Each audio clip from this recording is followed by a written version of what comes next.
राष्ट्रवादी काँग्रेसचे ज्येष्ठ नेते छगन भुजबळ यांच्या समर्थनासाठी काढण्यात येणाऱ्या ओबीसी मोर्चाला भाजपचे आमदार प्रशांत बंब यांनी विरोध केला।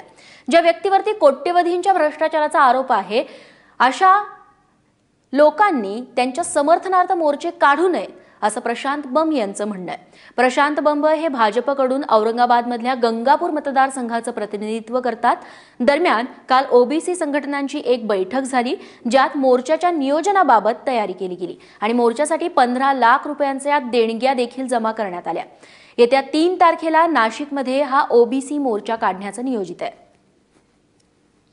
पण एका मोस्ट करप्टेड मी याच्याकरता सांगतोय की त्यांचे सगळे पुरावे आहेत आपल्याकडे आणि न्यायालयामध्ये त्यांनी तसं ठरवलंय।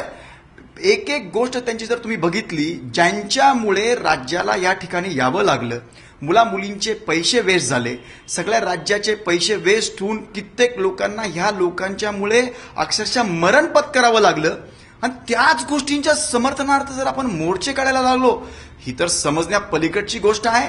याला माझा विरोध आहे।